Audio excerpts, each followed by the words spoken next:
this computer.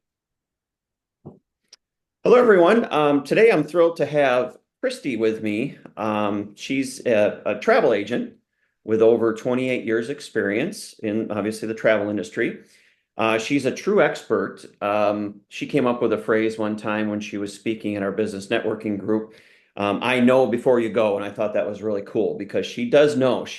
Well, we'll probably find out how many countries Christy's been to, but she's been to a lot, which I think is unique as far as travel agents. I've never really talked to a travel agent that actually has been to all the places that Christy has. So, but at the same time, we're all kind of jealous about her too, going on all these trips.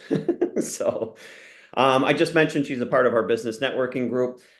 She's here to share valuable insights on travel, especially for boomers and seniors. And she's passionate because she's passionate about ensuring that no one leaves this country without essential knowledge they need to travel safely and enjoyably. So in this episode, we're going to dive into the must-have tips and advice that can transform the way you plan your trips. Now, obviously, Christy is a travel agent. She can do this all for you, which is what I would prefer. Whether you're dreaming of a relaxing vacation on a beach, adventurous journey, or enriching a historical experience, which actually Christy's got some pictures today, which is interesting. She's an expert to guide you every step of the way. So buckle up and let's embark on this journey with Christy with Experts Journeys Travel. So welcome, Well, Christy. wonderful. Thank you. It's good to be here. It's so nice to be invited. And I hope that everything I have to say is incredibly useful. Um, but yeah, I have been, actually, I probably should update that. It's well over 28 years now, but that's okay. I don't need to date Okay. myself. Yeah, right. Um, but yes, yep, I have been doing this for a very long time. It's been a full and wonderful career. I plan to keep doing this 10 years or more. We'll see how it pans out once I'm a senior citizen. But I Well, know you've got you a wanted team to now talk. too, though, right? You've got a team too. I Yeah. do have a team of agents. I do. That's that's a whole nother dynamic. Right, right. Yeah, yeah, I'm truly blessed. But yeah, so I mean, just kind of jumping in and talking about, the must-have information and the what to and what not to do when traveling. Obviously, traveling domestically is pretty easy. Everybody kind of knows the drill. Hmm. Uh, Making sure that you have the 3-1-1, which is uh, 1 quart bag, one per person, and 3 ounce or less bottles of your liquids and gels. And that's just in your carry-ons. That's what's allowed through security. Otherwise, it needs to go in your check luggage. Or they will take it. I've actually forgotten and Mm. had stuff taken. So that's always depressing, especially when it was a gift or, something to that effect. So I always try to remember that. But traveling internationally, of course, valid passports um, are a must have. And most countries actually require that your passport be valid for at least 6 months beyond the return date of your travels. So if Oh, you're traveling in March and your passport expires in June, they won't let you on the plane, for a lot of countries. Not Mexico. Mexico just wants it valid for the length of stay. A lot of other off the continent locations. So part of mm. my job is ensuring that that information is conveyed. But probably the most important thing when traveling is to have travel insurance. Um, I know airline tickets are reusable to a certain degree. Most people are like, well, it'll be good. It's fine. I don't need to insure it. But it's only reusable within 1 year of the date of purchase, not the date of travel. So if you bought your ticket in March to travel in December and you can't go in December, you now only have 3 months to use it. So sometimes insuring it just makes more sense because if you need to cancel for a covered reason, you could just get your money back on it. You don't have to worry about figuring out how you're going to travel in that 3 month time period. Oh, yeah. Um, and then, of course, travel insurance in general is so much more comprehensive than just getting out of your trip. Because I have people say, "Oh, I'm going no matter what, I'm going." And I'm like, you know what? That's great until, you know, there's a car accident on the way to the airport. Maybe you come down with the flu 2 days before you're supposed to Oh, go. yeah. All those pre-departure things that can happen that are part of the, well, what if, right? Um, so that's just one component of travel insurance. Probably the bigger component for me is what it covers while you're on the vacation. So what happens when you get to your destination and your bags don't arrive? Well, insurance does cover you to replace some of your items. That's Mm. a beautiful thing. Mm-hmm. Or what happens if you get sick in country? Um, well, if you are on Medicare, so 65 and over, Medicare does not insure you outside of the United States. I've had a few people try to tell me that it does, and it doesn't. You might have a supplemental plan that might add it. And there's only a couple of the supplementals that offer it, and it's some of the most expensive supplements you can buy. No. Most people don't buy them. Mm-hmm. So that is where you want to have the travel insurance. So it's not just for cancellation. It'll give you 50, $100,000 worth of medical coverage. And there are different levels that you can buy based on what you think you would feel comfortable having. But then even beyond that, and by the way, they put themselves in first position. So they just pay. They pay out whatever that hospital bill is going to be up until that threshold that you got coverage for. Now, Mm-hmm. I don't know about you, but $50,000 does not go a long way in a emergency critical care kind of Oh, situation. yeah. So, yeah, right. So I usually have people, really consider $100,000 worth of coverage. Now, it also covers emergency medical evacuation. And a lot of people don't really realize what that means. And it actually means a couple of things. What if we need to get you back to the United States for proper health care? What does that look like? What type of Mm-hmm. airplane would that be? Those are things that we can, cross that bridge. But also, what happens if you get stuck on a cruise ship? Well, you might be out to sea several hundred miles. So you're going to be helicoptered off. I can tell you right now that one of my lower insurance policies that has emergency medical evacuation covers $500,000. That's about the cost to get a helicopter to you. Wow. So, and medevac you off the cruise ship. Yeah. So it is, and I've seen it happen. I was on a cruise ship one time where somebody had to be helivaced off. And it's not a simple process. It's quite the ordeal. And I'll tell you what, that helicopter pilot was amazing. I mean, in wavy conditions, they got the passenger off and headed back to Bermuda, got him to a hospital. And we found out a couple days later that the gentleman was going to be okay. But it was not necessarily a great situation at the time. These are just some of the things that I think that are really important to know, to have a more open mind when it comes to talking about travel insurance. Nobody likes to buy insurance. You know what I Correct. mean, Kurt? Yeah. Nobody likes to buy it. It's kind of like a necessary evil in our times these days, right? We've got to put it on our house, we've got to put it on our car. Sometimes it's never enough, and then we get these umbrella policies.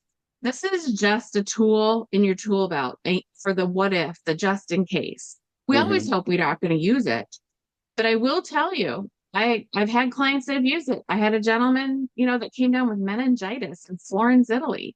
Um, and we had to fly them back. And I mean, it was an extra $10,000 in airline tickets to get him home, to get him at a hospital that they felt better at. We did all of this and we talked with the insurance company to make sure everything was covered and all that stuff. But and that's where I become a liaison. I'm not by any stretch of the imagination an insurance agent. I'm a seller of insurance. I understand the policies, of course, but we always want to, talk to an actual, you know, insurance agent when we run into these very special and dynamic situations. Uh-huh. But I'm always a liaison. Yeah. I got just brought my own personal experience. My brother-in-law's mother was in St. John Hmm. and healthy gal. I mean, that's the other thing too. You never expect anything to happen, right? She's very active. Boy, I think she was 73 at the time, I mean, it's been many years since this happened, but literally she was just squatted down, she was limber enough to, she was squatting down to take a picture. She took a picture this way, and then she thought, oh, I'm going to take a picture over here. Literally, all she did was turn, not even 180 degrees, not even 90 degrees, 90, yeah. at 90 degrees, and she broke her ankle. Just that torque broke her Yep. ankle. She didn't, I believe she did not have because she actually had to have surgery there in St. John's, and she would not wish that upon her worst enemy to have that happen. Yeah. So she had the surgery there. Conditions were not like what we're used to here in the US. Right. When she came back, the orthopedic surgeons looked at her here and said, guess what? We got to do this over because it didn't fit Mm. the standard. So, you know what? If she would have had insurance, boom, she would have been, like you said, flown back home with Yep. her own doctors and things like Yep. that. So, um, Yep. it's Same huge. I si- mean, Same thing. One of my agents, her and her mother went on vacation in Scotland back in August. They landed that morning. Later that day, they were walking through Edinburgh. Her mother tripped on a cobblestone, went down, broke the wrist in three places. They got to the hospital. They set it. I had to change their flights, get them back home the next day. She ended up having surgery, having pins put in. But they also found by that time she got home, she had three cracked ribs. So it was like, thank goodness they got home. And all of that we submitted to the insurance company and they paid the ER bill, the ambulance ride, the change in airline tickets to get them home. So just, it's one less thing to have to worry about when an unexpected circumstance arises that you know that you're going to be made whole, right? And I think mhm. that's the least we can ask for, when situations like that happen. Yeah, well, it And just gives that's you just peace of what mind. insurance does. It is peace of mind. It's Yeah. no different than, you know, knowing that my house is insured and if something ever catastrophic happened, I've got the insurance to cover it to make me whole again. This is absolutely no different. And it is very comprehensive as well. I mean, it covers, we can add on special packages for, if you're going to be doing adventure sports like skydiving or bungee jumping or so there's lots of Yeah. different ways and we can increase values on the medical side or on the medical evacuation side so we can really make sure that it fine tunes and fits what the client really needs. Hmm. It is, and I think post pandemic especially, I would say that 80% of my clients take it now, whereas before the pandemic, even with how much I talk about how important it is, back then, I got ahead about a 50%. So definitely post Wow. pandemic, yeah, it really changed. It really made people have perspective, which I think it's good to have perspective. And I think it's good to know you know, we can't control everything in our world. There are always going to be what ifs. Yeah. Yeah. Yeah. And especially So if you're 65 and older, to me, it's an absolute must. I mean, because I again, it's would not going to agree. be, it's like you said, the Medicare is not going to cover it. Yeah. Well, I mean, I'm 55 even at my age. I've always taken it. So it's just, and I've had to use it, right? I lost my luggage in Spain for 3 days. I was there on a business trip and I had to like suits. So I ended up spending like 900 euro to replace my wardrobe that I needed for those business appointments. And Mhm. they made it whole. I got all my money back. So it was, stressful, right? You didn't want it to happen, but at least I didn't have that financial burden. And Right. I think the key important part is that I just don't want anybody to have financial burden. Right. Exactly. Well, you gave me peace of mind because you did a policy for my daughter, which was Mhm. more of a, I mean, she's only 23, but going to Italy and then we're going to France and then Italy. Uh, Yeah. I was felt good that she had that as a father, that knowing that she was going to be covered in case. And that was one of your small, like I think it was called Pack and Go or something like that, maybe. It was a pack and go because she was going so soon. We really didn't need the pre-departure side of things. So Right. she was going to go in like 2 days or something crazy. But Yeah. what we had her covered while she was there. Right. Yeah. I know in our business group, I think you talked about a family that had like $100,000 trip planned. 89,000. Yeah. And then Yeah. but something happened, right? And then it was covered. It Or well, no. So that was the sad thing is that I had this family of five, so mom and dad in their 40s, three teenage kids, spent $89,000 on what was going to be an incredible 3.5 week vacation through Europe. wow. Um, I asked three different times, about travel insurance. Nope, we're good. We're not going to need it. And I said, it's really small amount of money for how much you've spent on the vacation. Oh, well, we'll circle back on that. We'll circle back on that. Well, I have waiver forms and he waived the insurance on three separate occasions, unfortunately. Oh my. Um, yeah, yeah. So his wife, 14 days before they were supposed to go, his wife had an emergency open heart surgery at the age of 43. Um, Obviously they couldn't travel. I Oh, mean, yeah. that's just ridiculous. She was in the ICU for 4 days. Um, and out of that 89,000, I got back 39,000 for them, but the other 50 was just gone. Oh my gosh. And there was no way I could get it back. The vendors had all been paid. It was high season. They weren't going to take the loss either. And so it was crushing. I felt so awful. But he felt awful. But it just, yeah, it just, Wow. you just don't expect that type of thing to happen. And that's why I say the what ifs in life are completely unknown. Mm-hmm. Yeah. So, Wow. and I don't just take no once from my clients. I bring it up several times because I know how important it is. Um, yeah, that was crushing actually. Yeah, I hate having that happen. Yeah. Well, you tried, I did did, I everything you did. could. I know that I did my job. Denied three Yeah. waivers. Oh my gosh. Yeah, I know exactly. Jeez. Yeah. Um, yeah. So those are Um, just the silly little what ifs, and not so silly actually. I mean, it's not to be taken lightly, in my opinion. It's cheap money. That's what I refer to it. This is cheap money to cover, your investment. And I do. I tell people right up, I'm like, are you okay with losing $14,000 if you can't go and you're within the cancellation policy period? mm-hmm. And they're like, no. Well, I hadn't thought about it like that. So sometimes I have to put it like that. Yeah. To help people understand, you know, literally gone. You're not getting it back. At a certain point, it's wholly non-refundable. Wow. So it's not like making a hotel reservation at the Hampton Inn and having 48-hour cancellation policy.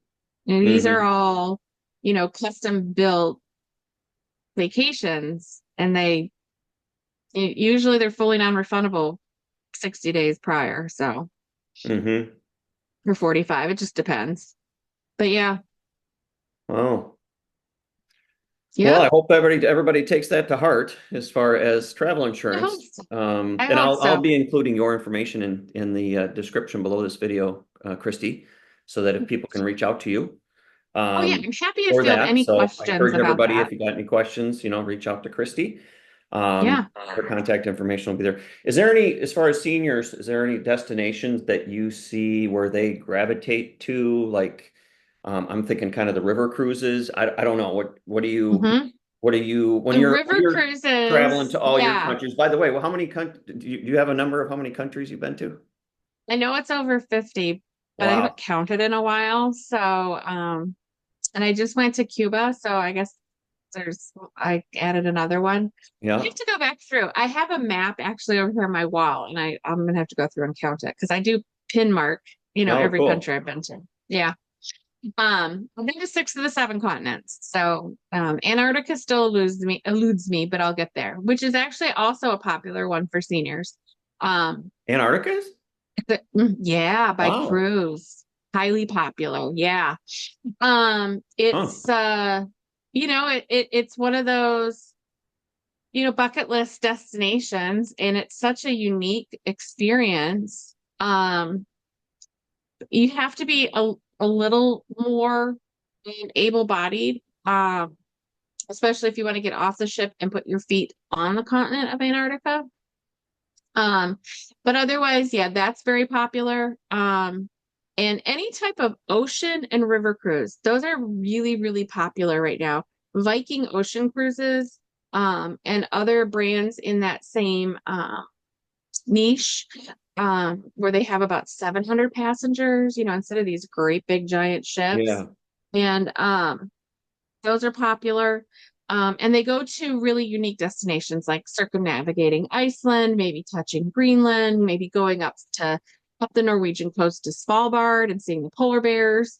But then river cruising.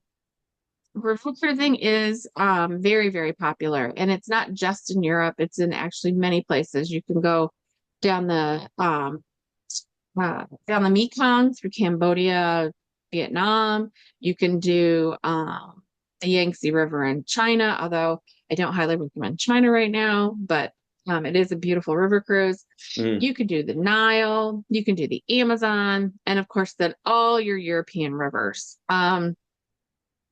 This you have to be able-bodied. If you are, it's not really conducive to anybody who is confined to a wheelchair. I will say that. Getting on and off a river cruise requires you to be able to step up and over things, because of how they dock. Oh, they So dock. one might pull up right here, and another one's going to park next to it, and then another one's going to park next to that, and another one's going to park next to that. If you're in this one, you have to walk over three boats to get to land. So it, Oh, it can, yeah, yeah.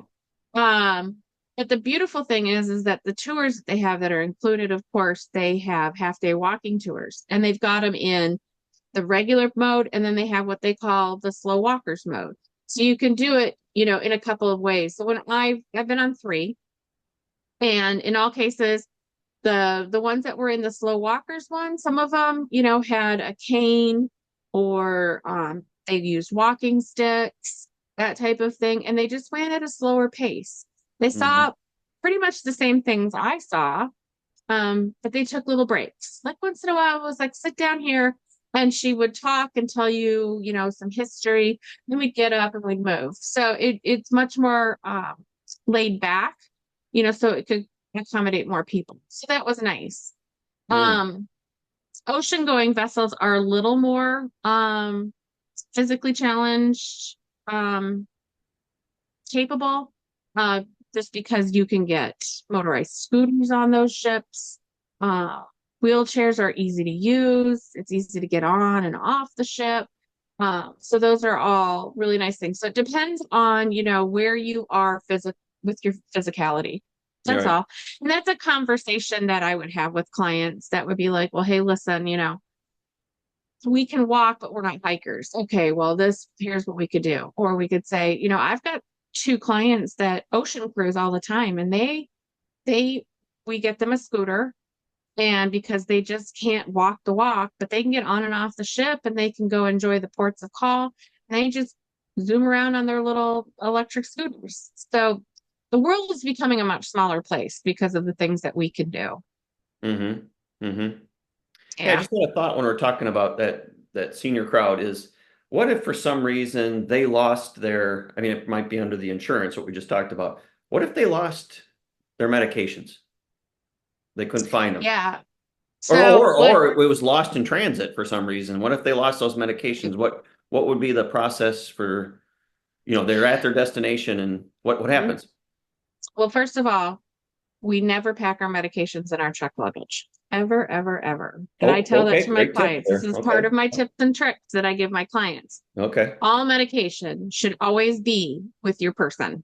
So they go in your carry-on bag with you, and you take that on board the aircraft into the cabin.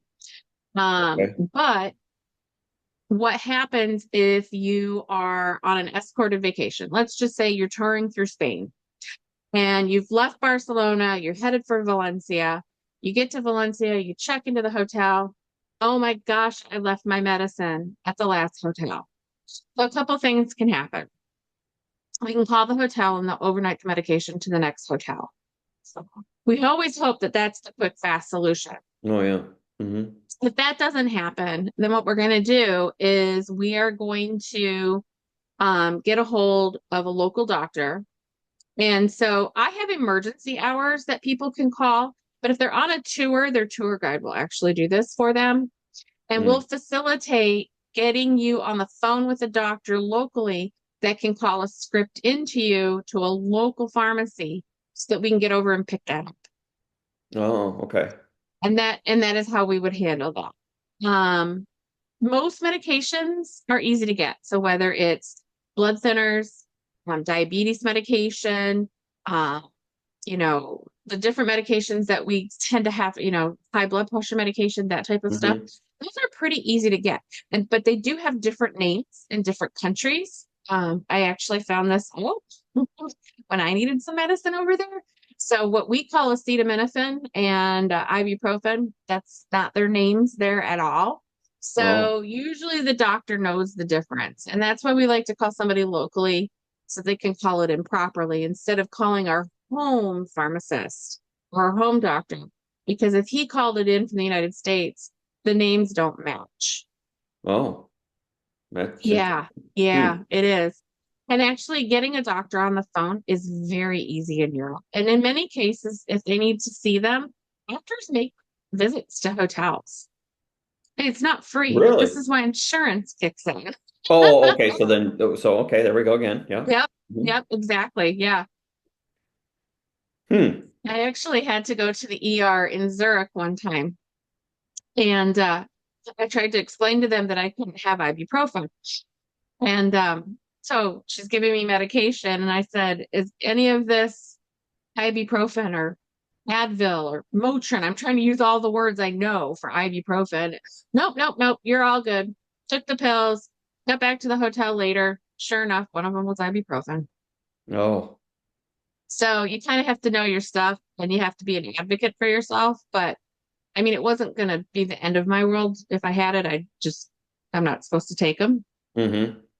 So, yeah. So there's like little things like that, but we always, and that's part of being a travel agent. The whole point, people say, well, I could book this on the internet. You know what? You probably could book some of this on the internet. There are some things I don't think you can. And if you do, I don't think you should. Um, I've traveled too much. I've seen too much. Um, And so my whole point is the reason you really go to a travel agent is for the advocacy.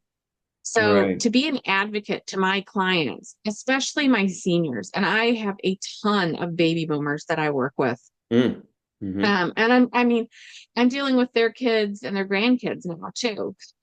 And it, just to be there to answer any questions, to be there if they need to get a hold of me while they're in country, um, to provide all my tips and tricks before you go, to have conversations, answer all the questions, um, go over your documents with you before you travel. These are the things that a travel agent does. And we do that because we believe that we're there to help our clients to the best of our ability, to make sure all bases are covered. And Hmm. the internet's just not going to do that for you. It's a point and click world out there. And I'm pretty sure when you buy that airline ticket, you don't click the little button that says terms and conditions. You just say you read it, even though you didn't. Oh, Well, yeah, I I'm going to see. tell you the terms and conditions. I'm going to make sure that you have it available to you, because you should be educated. You should know what you're buying. You should know the restrictions. And sometimes it's confusing, and Oh, I think sometimes, I mean, I'm only 55, but I get confused sometimes. I'm like, I don't think I understand that. I'm trying to figure out my health care for next year on healthcare.gov. I tell you what, that's not for sissies. I mean, it takes a lot. yeah. Right. A lot to go through. And I think next year, I think I'm going to get an insurance broker to do it for me because you know what? They're the professional in that arena. And Correct. that's how I look at myself and others in my field. We are the professional in the travel industry and we know the ins and outs. We know the rules. We know what you can do and what you can't do. If we don't have the answer on the tip of our tongue, I can tell you that I have a network of over 500 other travel agency owners that I'm in contact with, and we share information. So, it's all about what's best for a client in the end. And so my baby boomers in particular are my favorite people to work with because they like to be on the phone. They like to meet in person. My millennials don't, they've never seen my face. Mm-hmm. Baby boomers, they're very much more personable. Mm-hmm. Yeah. Yeah, And I was going to mention that because you have relationships with people in those destinations too. Because I that's why do. you go to develop those relationships where the internet's not going to give you that, you No, know, it is not. because you So have a my point of contact that you could contact somebody in country that can help them, right? every single country. Yes. Yeah. See, that's Yes. huge. It'll be a local phone number. Certainly, you can always call me, but the Mm-hmm. local phone number is probably going to get you the answer quickest. But I'm always there to be someone who can help facilitate whatever needs to be done. Mm-hmm. Yep. Yep. It's Wow. I just don't think you should travel alone like that. And so for me, you might be out there on your own, but you're not really alone because I'm Right. always here to answer a question if you need me. Yeah. Wow. Mm, Yeah, to me, that's huge. So huge. Yeah. So, would you like to share some photos or? I'll share Okay. some photos. We'll I get to the fun part and we'll get to see some photos here. And if you want to just take a few Yeah, minutes and share some things, let me share the screen here. yeah. I'll Share. show some fun pictures from when I was just in Cuba last month. Is It's my kind screen of being a shared? Or, one oh, or I no, do I don't want to see. share. Oh, I want to share. You need Yeah. to open it. Oh, here we go. Share. Oh, I have Do to I stop my request. share? Oh There yeah, you go. I allow. just There we sent you go. a request. So I There stop we my go. share, right? All right. And I'm going to show you my stuff. Here we go. Okay. So in Cuba, of course, we all know about the embargo. And so they're still driving all the old cars from the 40s and the 50s. Um, and so this is just coming right out of the airport. We saw our first one. Um, but even more fun is and I'm just gonna kind of flip through these because I have no order. This was the view from my hotel room. Um, the beautiful thing about Cuba is this hotel, there's only two hotels in all of Cuba where Americans can stay, and this was one of them. Hmm. Oh, um, but just kind of see the old and the new. So the small building towards the forefront was built 100 years ago, and the one behind it was built during the era where the USSR came in and helped them quite a bit. And of course, they love to play baseball. That's their baseball stadium. That's cigars because everybody wants a Cuban. Yeah, yeah, yeah. Yeah. And then you just see all these buildings. Most buildings here are over 100 years old. This is a cigar factory coming into the entrance. It was, again, a 110-year-old building. And we got to see how they make the cigars and wrap the cigars, roll them, the whole kit and caboodle.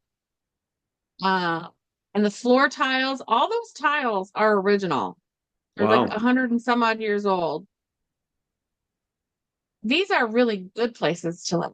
And I know it doesn't look like it, but that's what they call a good place to live. Oh, there's This one of the little little car, cars you talked about.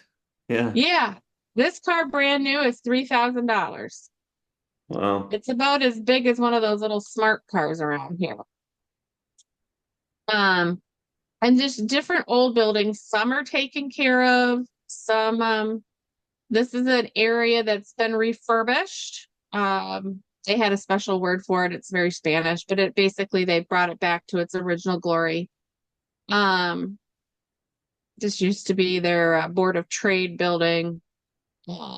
This is an old church. So the very Spanish architecture. I actually almost felt like I was I was on tour in Europe. It has a very European feel to it with the Spanish influence. This used to be their Mm. House of Representatives 100 years ago. Clockmaker. Let me get to some of the good stuff. You don't need to see all these buildings, although they're kind of cool. Yeah, it was interesting about all the 50s cars This there. is And they where, take pride in their cars, you said, right? yeah, they totally take pride in their cars. This is where Hemingway stayed. And Oh, let me yeah. just really quick, yeah, Hemingway has quite a history. Oh, come on, come here. Here we go. Sorry, you don't need to see all that. I want to get down to the cars. Oh, yeah. So here's some of the cars here. Some of these are taxis. I could hire these guys for about 40 bucks an hour to drive me around if I wanted to. Um, really neat old cars. I don't know the names of them all. Well, this one's a Rambler, as it says on the front. Hmm. Um, my dad has rebuilt three Mustangs, two 1965s and a 1966. He had a ball looking at all these old cars.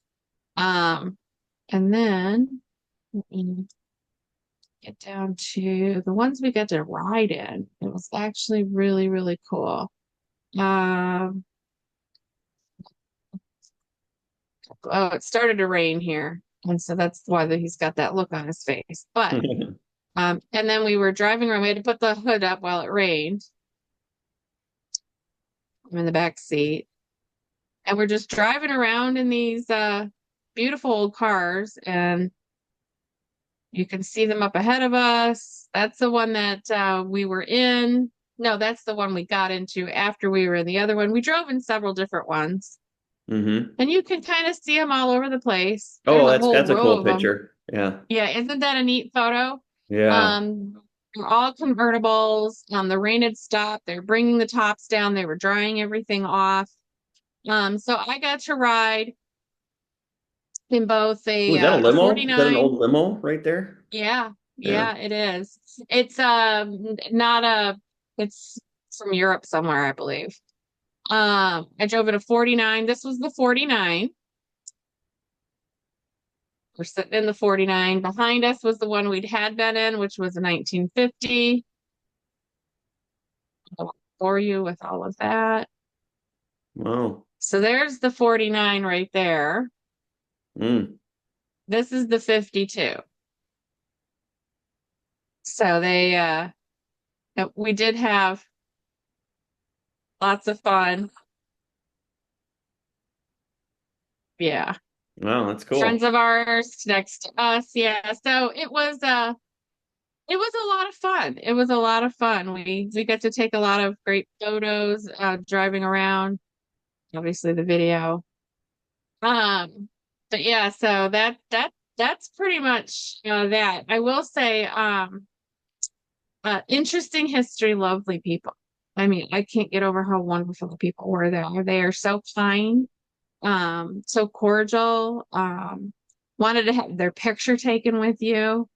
The children love the candy. They come up and they'd be like, candy, candy, because they know Americans will come with the candy. So Hmm. it was a lot of fun. Good, good. Yeah. I think, isn't there special things you have to do to get there, to go there? Yeah. So, we had to go on. So I took clients with me. So this was, Like I a tried to historical do that. trip kind of thing? Yeah. Yeah. And so we were advised that, well, not advised, you have to go on a cultural experience visa. So actually, there's like 58 different visas that will get you into Cuba. Mm. Um, but mostly for Americans going there, it needs to be a cultural experience visa. So that we go ahead. I work through a company that takes care of all of that. We supply them with all the information that they need, and then they get that issued for us and get it to us. Um, and then of course a valid passport. Right. Yeah. So yeah, it's not a very difficult process, to be honest with you. Getting a Chinese visa, a Russian visa, and a Brazilian visa, much harder. Mm. Yep. So yeah, it's not a very hard process at all, but you can't just go on your own. Americans have to be part of an escorted group. So we had a guide that was with us from the moment he picked us up at the airport until he took us back to the airport and made sure that we made it through passport control. Oh, okay. So yeah, yeah. And it's nice having that person with you the whole time. I mean, and he's so knowledgeable. I learned so much about Cuban history Hmm. just from him. Yeah, it was spectacular. Great Wow. experience. Met a lot of local artisans. They're very much into their history and their music and their arts and crafts. Mm. Mm. Wonderful people. It's amazing that most of us haven't been there in 60 plus years. Yeah. Um, so it would be really nice to see something, go better in the future. It has some of the most beautiful beaches in all of the Caribbean, but we wouldn't know that because we haven't been there. Right. Exactly. Wow. Yeah. Yeah. But you know now. I know now. Yeah, That's right. absolutely. I went swimming in a beautiful beach. So yeah, Yeah. yeah, Wow. it's a beautiful country. It's lush, it's green. Um, yeah, it's really old infrastructure and you can tell. But the buildings were meant to last 50 years and they've been there 110 Wow. for the most part. Yeah. Hmm. And I will say the buildings that the Russians built or the USSR built when they came in, they're already crumbling. So the ones built 110 years ago by the Spaniards lasting much longer. Oh, that's interesting. Yeah. Yeah. But I I get all jacked up on that good history. So Yeah. but I Yeah. had to have insurance on that trip. Yeah, right. Yeah, there you go. Yeah. Yep. Yep.